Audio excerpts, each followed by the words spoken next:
To begin, I'd like to introduce the York International team. First, we have Eugene Lee, who is the International Student Coordinator and oversees the orientation and transition portfolio.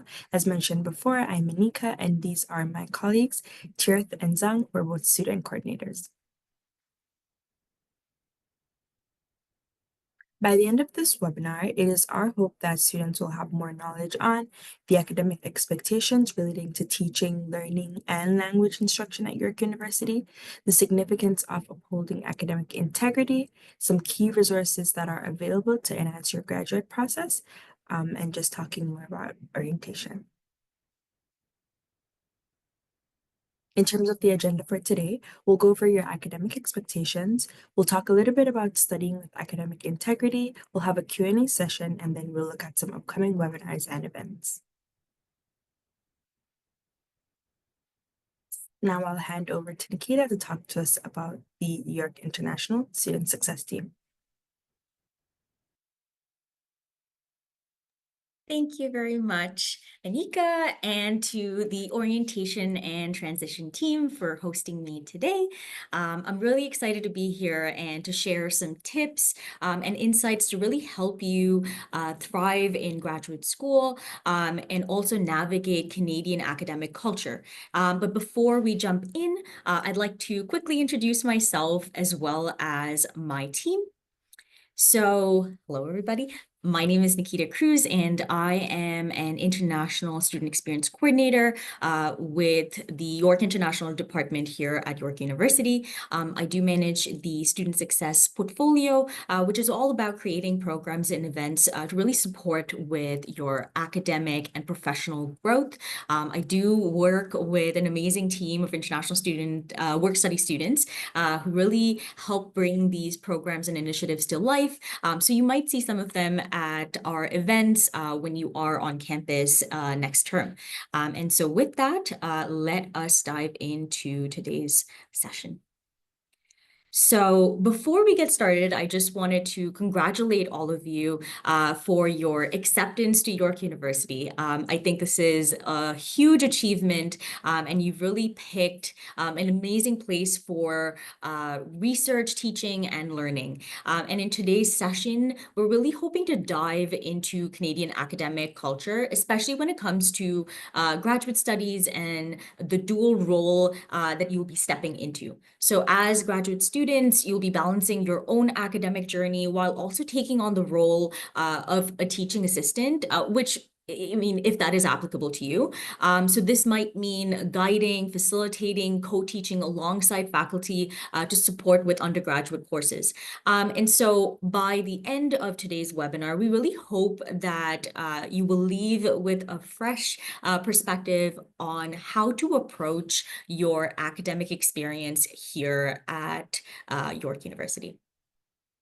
And so to kick things off, I would like to talk about what we mean by academic culture.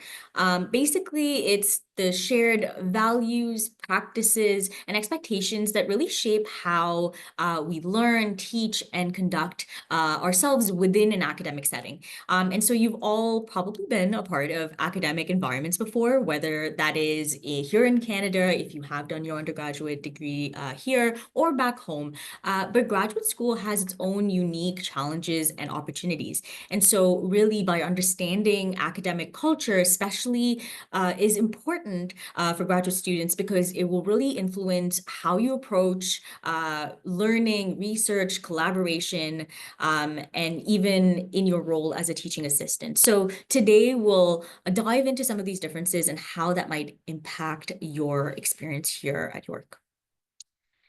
And so York University is incredibly diverse in terms of our student population, but also with our faculty as well.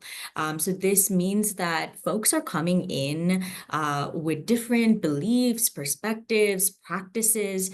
And so really in order to thrive and successfully transition on campus, this might mean having to navigate unspoken norms and expectations, adapting to differences in educational systems, and how you're being assessed in your courses, learning how to work with different people on a project, and finally learning that it is important that you are advocating for yourself if you do need support and help.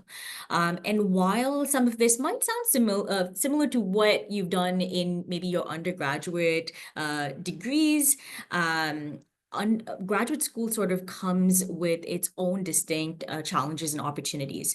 So you will experience greater independence because you'll be expected to take on more initiative when it comes to really designing, your research pathways or learning. There's also a heightened sense of like expectations, especially when it comes to critical thinking, problem solving, and contributing to original ideas, especially in your field, while also balancing life just in terms of student life and also being a teaching assistant and conducting research, which can be equally demanding, but also rewarding. And so, how does culture influence teaching and learning? So let's break this down by talking about power distance. So this is a concept that really helps us understand the relationship between professors and students in different academic settings. And so in environments with a low power distance, professors and students are usually seen as equals in the classroom. Professors are more open to hearing what you have to say, and you can definitely disagree with them as well. Of course, if you do disagree, your arguments do need to be backed up by evidence and data, because this allows for a more open environment, a more democratic environment where dialogue and differing opinions are really valued. And on the other hand, in high power distance environments, professors they take on a more authoritative position and are usually seen as like the boss. And in these settings, disagreements are less common because respect for the professor means accepting what they have to say without any challenge. And so the professors typically make the decisions for you, and you're expected to follow them. And now you might be wondering, what does this sort of look like when you're at York University? Well, it really depends. And here's why. In Canadian post-secondary education systems, there tends to be a lower power distance compared to many other countries, meaning that you can expect more interaction and open dialogue with your professors. However, we also do have faculty members who might have been influenced by their own academic experiences, whether that is in their undergrad, in their grad school, PhD, and so many of them have been taught abroad as well. And so this means that the teaching style in your classroom may vary depending on the professor's background and their academic culture. So while the overall environment tends to be open, you might encounter certain classes and professors where the power distance might seem a little higher depending on their experiences. And so now let's talk a little bit about what you can expect in the classroom here at York University. Here, as I mentioned, professors are typically seen more as facilitators, as equals, as guides, rather than authority figures. And so you'll be expected to really actively participate in classes, and you're encouraged to really share your opinions. Critical thinking is really valued here, and it's perfectly okay for you to also disagree. As I mentioned earlier, it is important that if you are disagreeing, that it is backed up by readings and by materials that are discussed in the class. And if you do disagree without knowledge to support your point, well, that's not really considered critical thinking. And so we do encourage you to be really mindful when you are also speaking up. Now, when it comes to outside classroom dynamics, there's always a tricky question that comes up pretty often, which is, do you call your professor by their first name, by their last name? And it really depends on the professor and on a variety of different factors. Usually, the professor will let you know what they would prefer to be called, but it is also okay for you to ask questions and ask them what they would like to be called as well, because I think that really shows respect, instead of assuming what they should be called. And if you're facing any, challenges on your own, whether that is academic or personal, we want to encourage you to really ask for help. And I'll dive more into this in the next section, but help doesn't always come to you. You have to reach out, whether that is sharing your research with your professors, speaking to other professors, whether that's dealing with mental health struggles. There are a lot of resources that are available here at York to support you. And you're also not expected to know everything right away, right at this point, and not expected to know all the answers. So we don't want you to stress too much at this time. You are studying, you're just starting to study here at York University in Jan. And so it is going to be a learning process for you. But you do have to take responsibility for your work, which might include, taking workshops to improve your academic skills, citing sources in the work that you do. And we'll talk a little bit about this as well. But those are some things that you have to keep in mind. And of course, we also don't want you to forget to take breaks. There are a ton of spaces on campus for graduate students to relax and unwind. And one example is actually York International hosts this program called Grad Hub, and we do have a variety of different sessions specifically designed for graduate students. One such being the crafting wellness sessions, and so every month there is a different art activity that grad students get to participate in. You get to meet other graduate students and really decompress. So we really want you to remember that, it's not always about studying. You do need to also take care of yourself. And as graduate students, you might be familiar with this if you've studied in a Canadian post-secondary education system before, but for those who might not have been, you need to keep in mind that you will have a lot of autonomy over your learning. So this means really taking responsibility to attend classes regularly, actively participate in discussions, ask questions when you're unsure about something, and really need to learn to manage your time very effectively as you're balancing, your coursework, research, and teaching as well. And so one tip that I have that I'm sure you'll hear a lot during your time at York is to really read your course syllabus. And the syllabus is really a roadmap for a course. And this really outlines how you're graded, what expectations are going to be for the specific course, what readings you will have, lab work that you'll have to do, group work that you might be expected to do as well. And so you usually will get the syllabus at the beginning of each semester. And so it is a great tool for you to use to really help plan out what your semester is going to look like, manage your coursework accordingly as well. Yeah, I really encourage you to look into your course syllabus depending on the courses that you have. And next, I would like to talk about language expectations, especially within the context of Canadian post-secondary education. So this might be different from depending on your previous learning experiences, but at York, there are certain terms, slang, and idioms that you hear that are often based on cultural context. And so it's totally normal if you don't pick them up right away. It does take time, and we don't want you to feel too pressured to understand them perfectly from the start.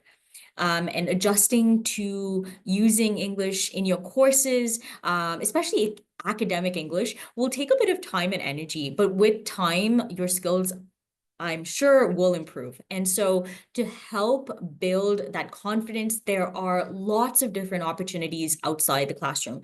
For example, we do have the English Conversation Partners program that really pairs you with fluent English speakers to practice your conversational skills. There are also academic resources like the Writing Center and English as a Second Language Open Learning Center, which are all here to support you with your academic communication and writing skills, and they're also free. So we do encourage you to take advantage of these resources as they're here to help. And now I know I've mentioned asking for help a few times already, but I really want to highlight how valuable it is to seek support. Asking for help really isn't a sign of weakness. It's actually a sign that you're taking responsibility for yourself.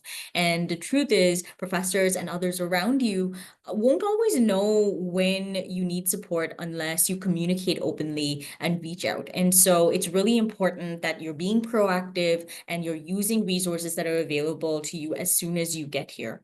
And we often say that the most successful students are the ones that aren't afraid to ask for help and seek opportunities to overcome challenges. So don't wait and really try to take advantage of the support around you. And so I just wanted to talk a little bit about some of the resources that are here to really help with your academics, but then also with your wellness as well. So whether that's building strong relationships with your supervisors, getting guidance on your thesis and dissertations, or improving your academic writing, there's supports available to you. So all of these have been linked on the slides, and I know these slides will be shared on the pre-arrival webinar website, so you can definitely access them later as well. And as grad students, it is super important that you are staying on top of all of your deadlines. At York, we do have 3 terms, the fall term, the winter term, and then the summer term as well. So to keep track of key deadlines like enrollment, fee payments, course dates, we do encourage you to scan the QR code. There's different types of deadlines that you need to keep in mind as well, and this is all laid out on the website.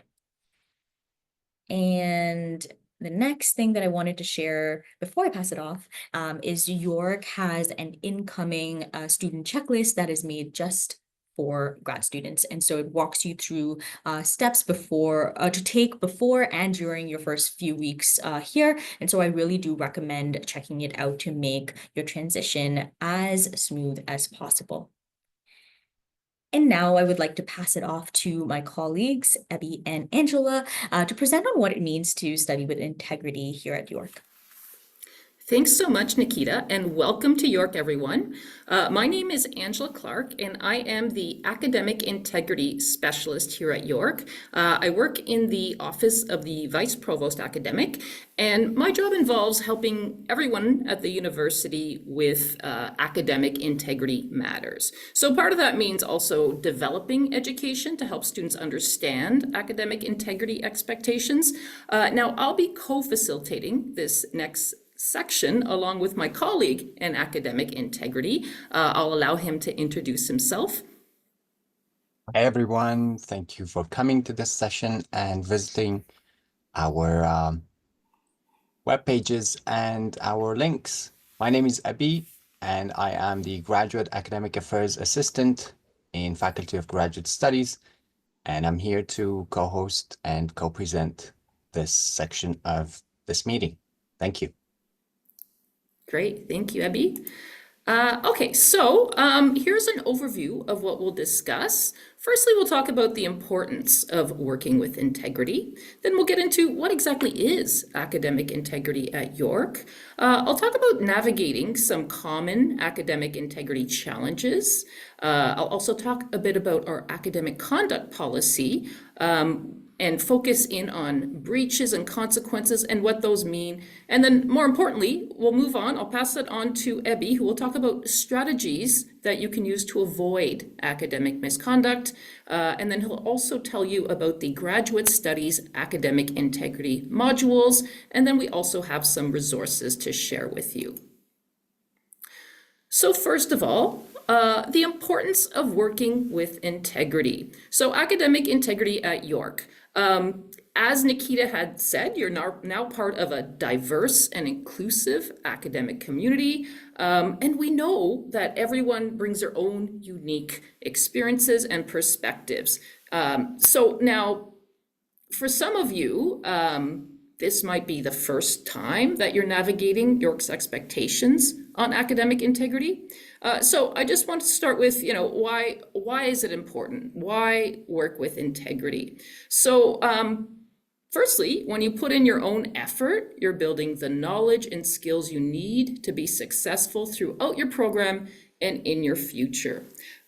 So, that's important, of course, for your own personal growth, not only in terms of academics, but in terms of perhaps your future career and so on.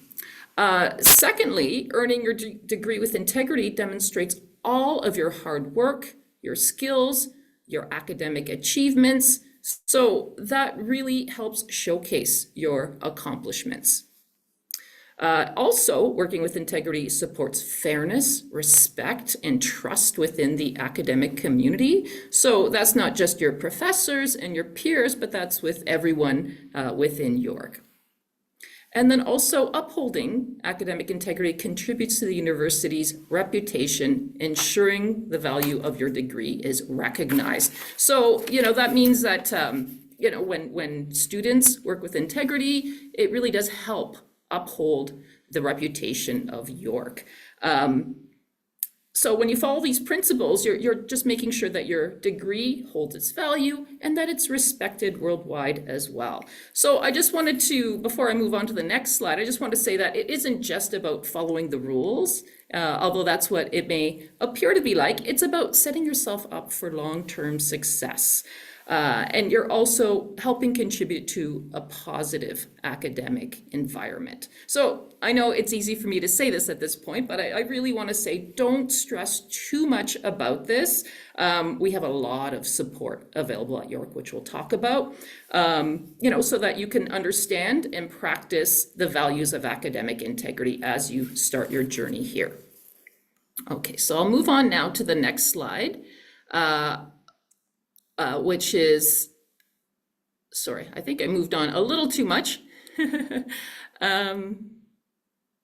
Yeah, okay, so yes, I'm passing it now on to Ebby. Thank you, Angela.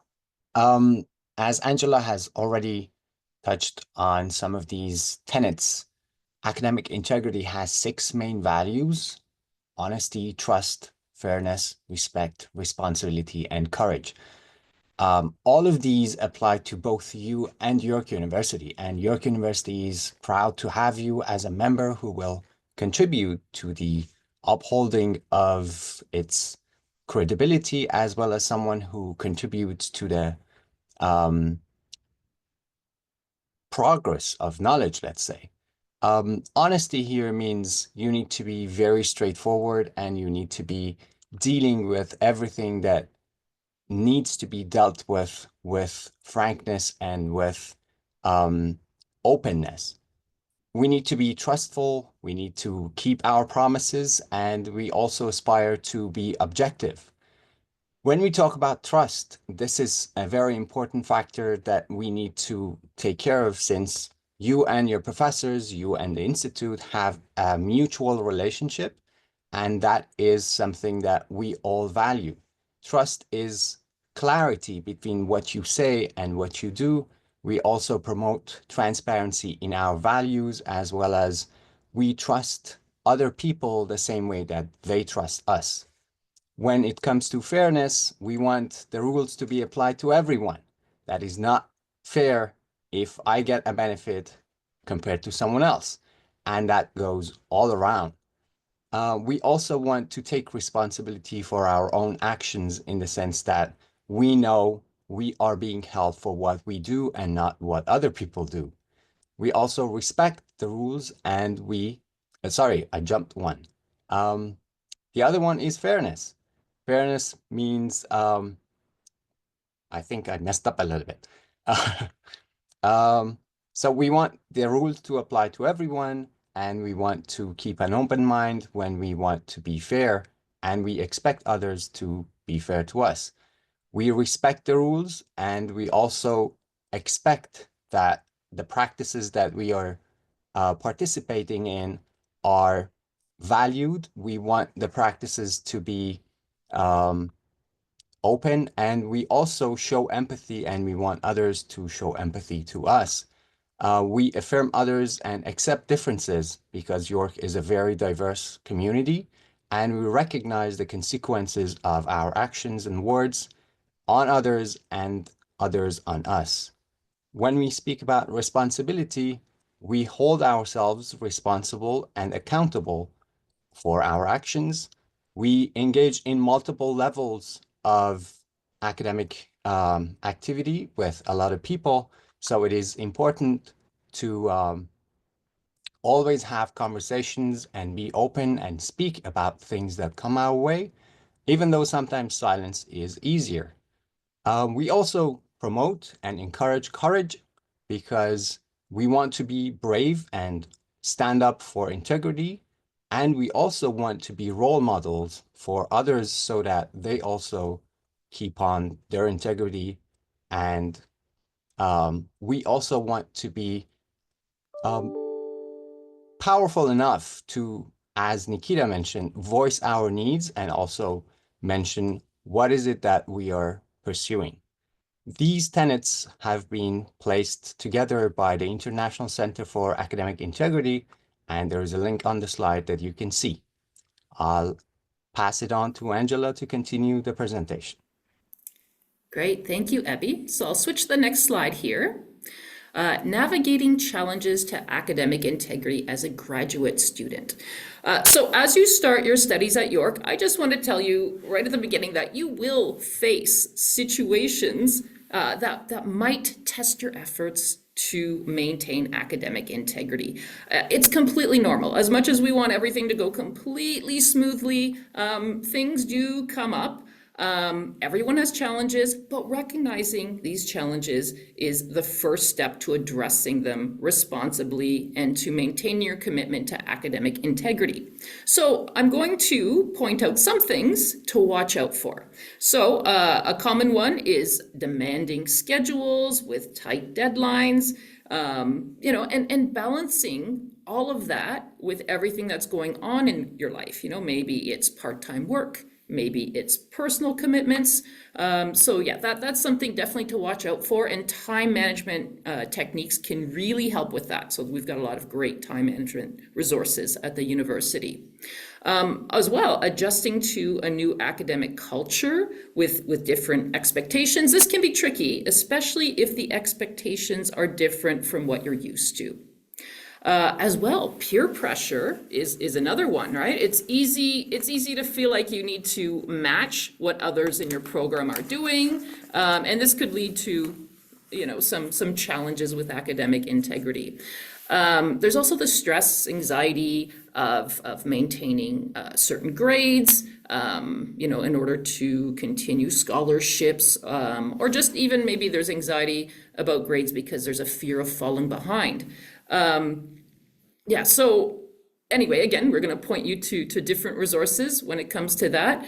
And now for some of you, language barriers might add another layer, and you might find it a little bit more difficult to express yourself in the way that you would like. So again, recognizing these challenges is important, and it's also really important to know that you're not alone in experiencing this. I'm sure pretty much every international graduate student has come against some of these challenges in the past.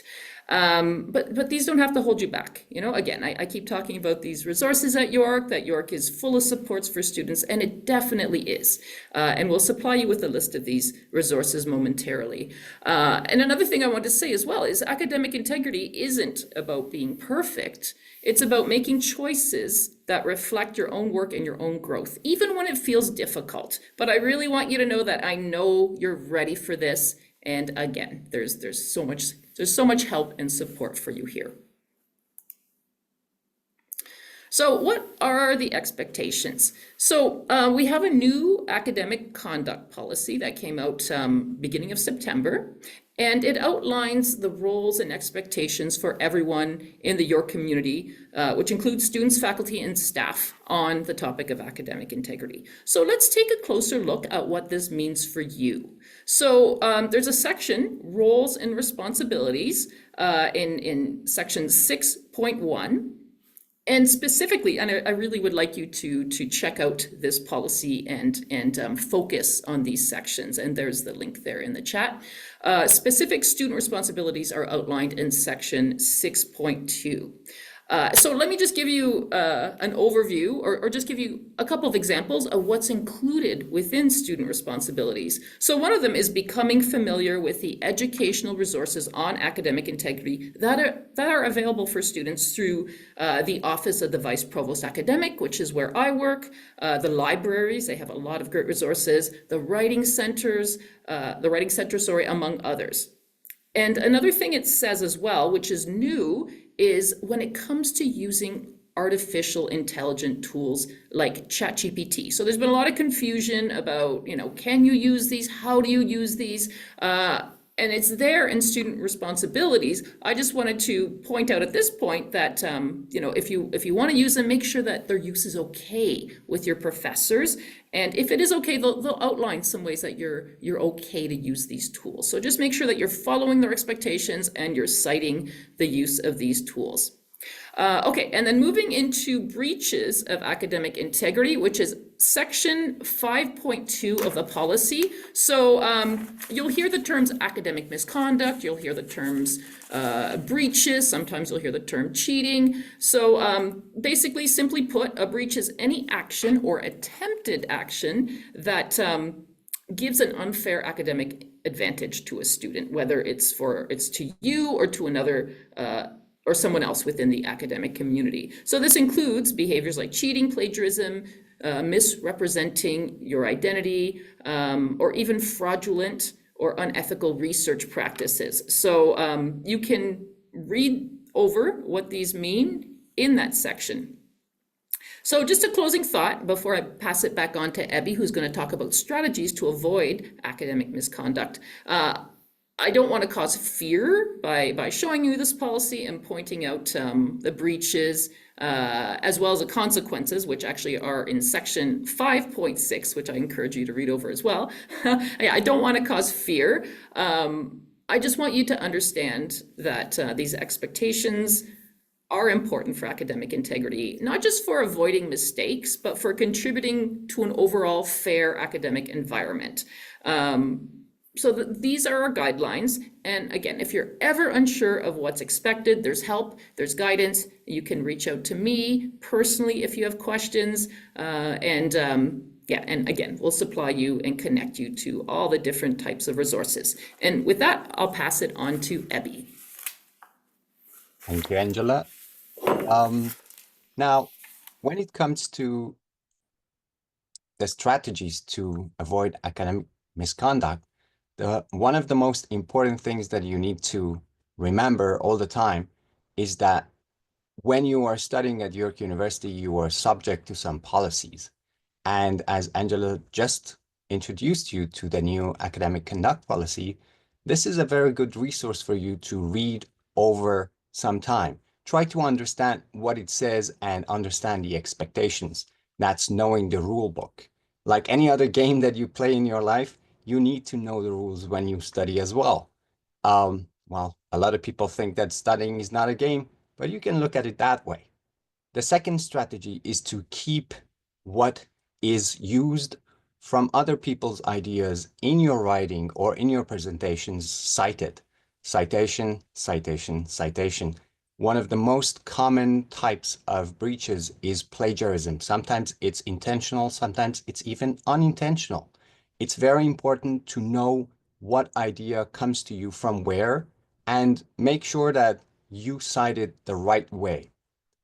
The third strategy is to beat the clock. Always use your time management tools.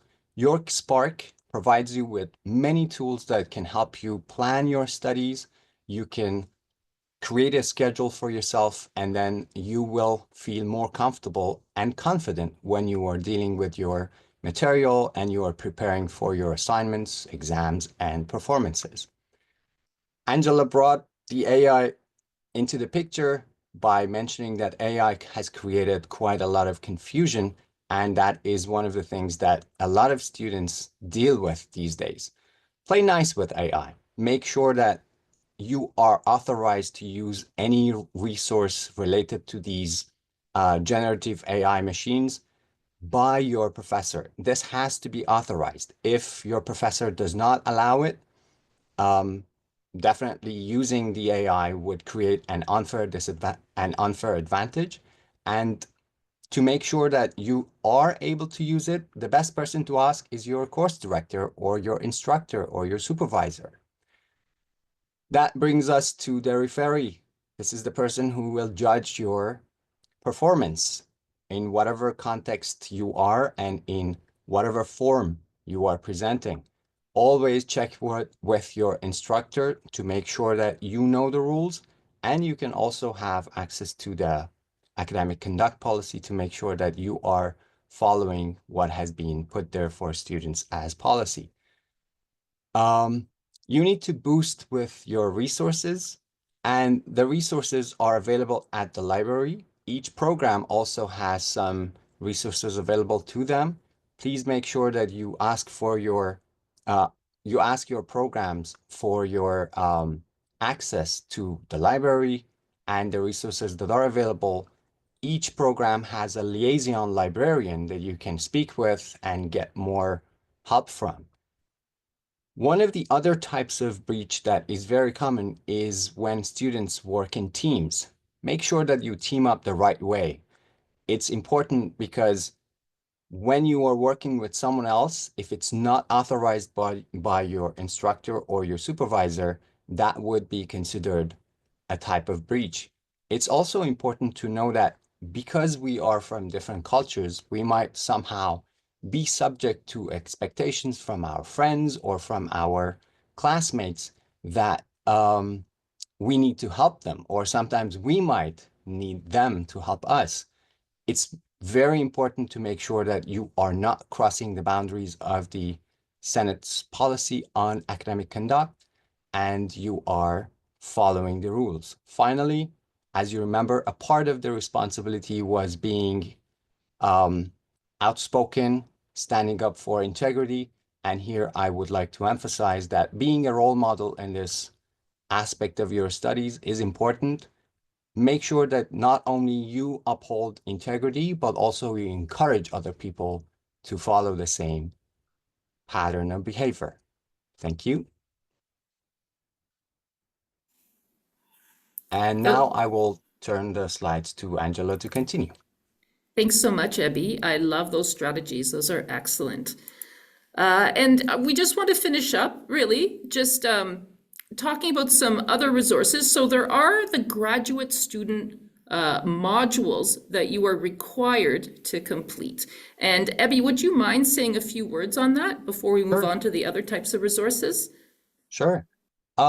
Faculty of Graduate Studies has two different types of modules. One is designed for new graduate students, people like you who will join York University in every term. In the beginning of every term, you will receive a link from this email address that you see in the slide, gsaahc@yorku.ca, and that will provide you with instruction as well as access link to be able to complete the module. Now, there are a couple of differences in features that I would like to point out. The mandatory module for new graduate students has been mandated by the Senate policy. That means it's a requirement for every student who wants to study at York. It contains 7 modules and a quiz component. So it's very important that you make sure that you see this quiz component on your module. You cannot register yourselves.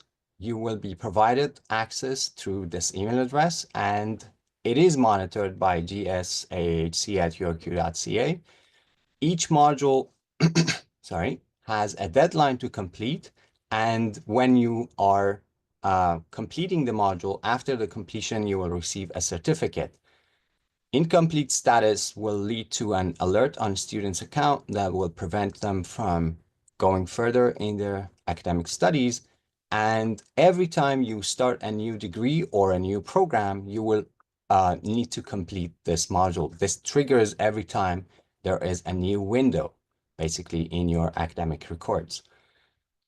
On the other hand, the Open Access Graduate Academic Integrity Resource is open to all York University community members.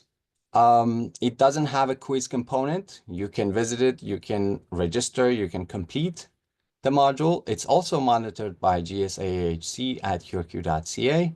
There's no deadline because it's an online resource, and beginning when you are beginning the module, you will see that there is a disclaimer. The disclaimer indicates that when you are completing this module, you're already aware that this will not be a good substitute or something that satisfies the requirement for new graduate students. What does it mean? That means even if you complete this module, you will have to complete the other module that is provided to you through gsaahc@urq.ca. And I am the person who controls that email address as well. So the bottom line is, please verify that you are accessing the correct module so that there is no confusion at the end. Thanks again. That's wonderful. I love that Grad Studies has this module available to students, and it's mandatory to complete because studies on academic integrity breaches show that these types of mandatory modules actually decrease the amount of breaches within institutions. So I'm glad that there's that, so you don't have to just depend on what Abby and I tell you today.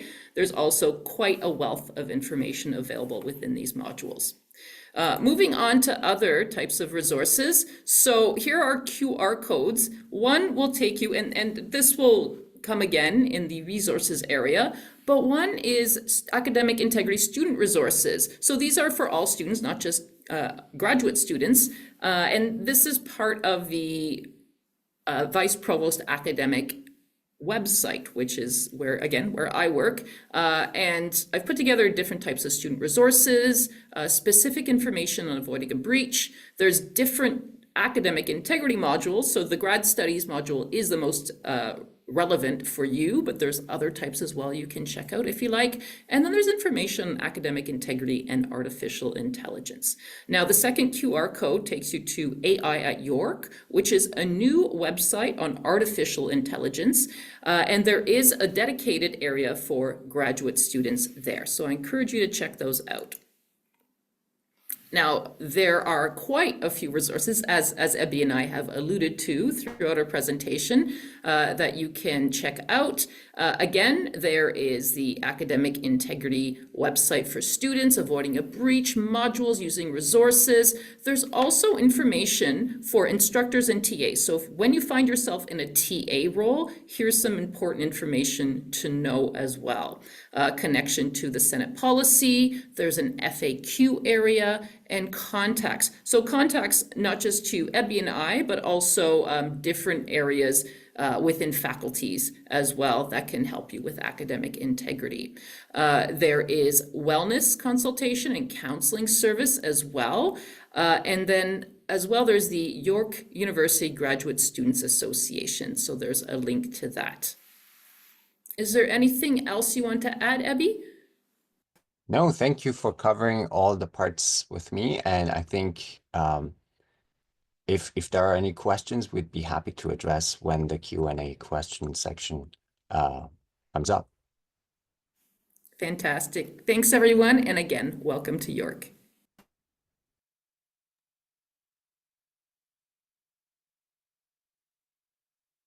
Thank you so much, Angela, Abby, and Nikita for presenting all the information that you shared here today. Now we are going to go ahead and move to our Q&A session, and I'm just going to ask a few questions that we have gotten in the past for past webinars as well as on our other platforms. So my first question goes to Nikita. Nikita, you mentioned about the English Conversation Partner Program. So one of the questions is, how do you sign up for that program? Thank you for that question, Anika. So the English Conversation Partners Program is actually now accepting applications for the winter term, and you can submit an application by checking out the English Conversation Partners program website. It does provide a general overview in terms of the program as well as next steps after you complete the application. There are two kinds of applications. So one is being a conversation partner, and then another one being the student peer. Student peer is usually looking to improve the English language confidence, while a conversation partner is fluent in English. So depending on what your needs are, you can submit either or applications. And I can add that to the chat, the link to the chat. Thank you so much for that, Nikita. Now I will ask my second question to Angela. Does York offer any workshops for students on academic integrity? Excellent question, because yes, we do.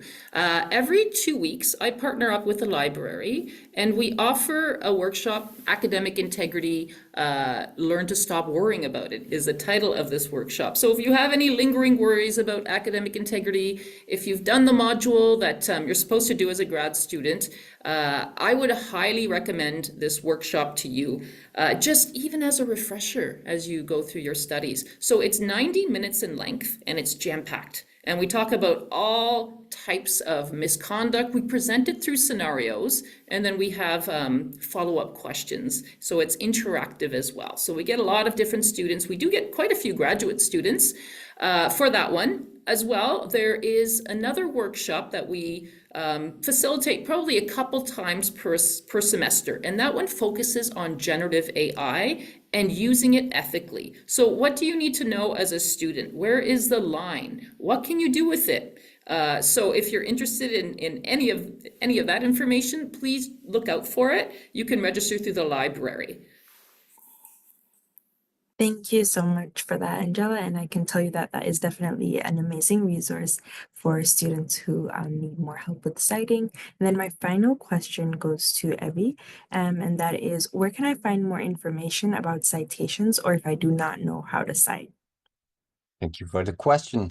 The first resource is your instructor and the syllabus that is provided to you, to the students by the instructor. York University Library is the second resource that is very valuable for students to visit. There are people sitting in the library who are research assistants who are willing to share more information regarding citation practices. And there are multiple web pages on York University's website, as well as other universities' websites that students can consult. Finally, if none of these works for them, if the library is closed for some reason, they don't have access to any of these other options, they can send an email to me and I will be happy to share resources with them as well. Thank you so much, Evie. Just you for showing the how much questions. York, no problem. Just showing how much York supports all its students. And those are all the questions we have for today. So thank you so much for all your responses. And now we'll talk a little bit about some upcoming webinars and events here at York International. So first we have the Global Peer Program. So if you're looking to get to know more about York, but from a student perspective, then the Global Peer Program is exactly what you need. On December 12th, we have our drop-in where you'll get to really talk to different students here at York, as well as international students like yourself. So if you have any burning questions that you need to ask, or you just want to know some tips and tricks as a student, then drop in on December 12th from 9 to 10 a.m. For our final webinar of the Pre-Arrival series, we will be talking about what happens when you arrive at the Canadian border. So if you're curious to know what to expect, as well as knowing all about the documents that you're going to need, I definitely recommend that you attend this webinar. And being at the border makes you one step closer to York University. So we welcome you to attend the webinar. Next, we have our most exciting event for the semester. It's our International Exchange Student Orientation. But before I tell you more about this event, I'll give you a minute just to watch this video that some of our students here put together to give you more of an idea of what the event will be all about.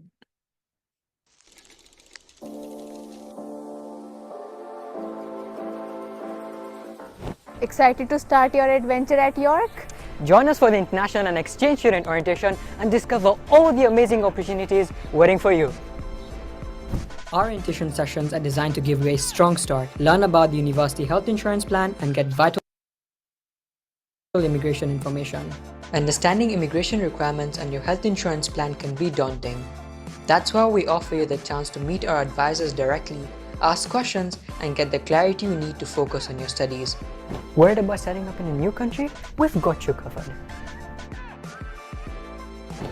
The Service Fair connects you with essential service providers to help you transition smoothly into the Canadian life. Set up your bank account, choose your ideal phone plan, and discover services that support your success as a York student. To truly feel at home, you will need to explore every corner. Get to know your new home with our guided campus tours. Discover where your classes are, explore study spots, and get insider tips from the students who know the campus best. Need essentials? Join our shopping trip. Stock up on everything you need with transportation provided by York International. But most importantly, it's about the people you meet. Orientation is about more than just information. It's your chance to meet fellow students and build lasting friendships. Join fun activities, share your experiences, and become part of a diverse and welcoming community. Your journey at York University starts right here. Welcome to a place where you will grow, achieve, and create unforgettable memories. Welcome home.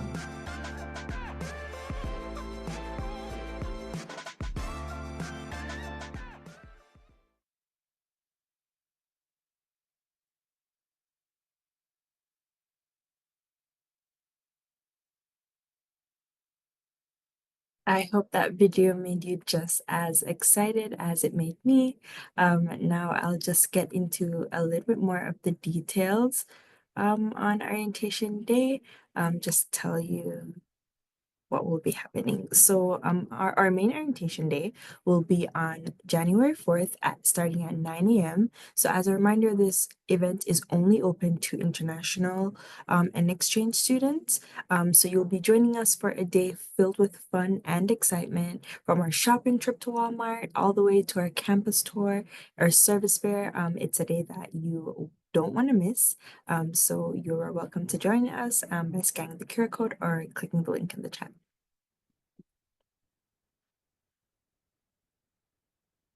So if you arrive after January 4th, don't worry. We'll be hosting an alternate day orientation just for you, where you get the same benefits as you get on day one, except for the shopping trip at Walmart, but everything else you'll pretty much be able to take advantage of. And registration for both days are open and can be found on the links that I placed in the chat. So we're looking forward to seeing you all there. Finally, we have our event calendar. If you're interested in any of the events or the dates or times of webinars or anything that we have coming up for York International, then you could scan the QR code and be able to register for them. And please take some time to follow us on social media so you could be extra updated with all our future events and webinars. And just let me check before we end. And since we have no more questions, thank you all for attending today, and we're looking forward to seeing you at future webinars. Bye.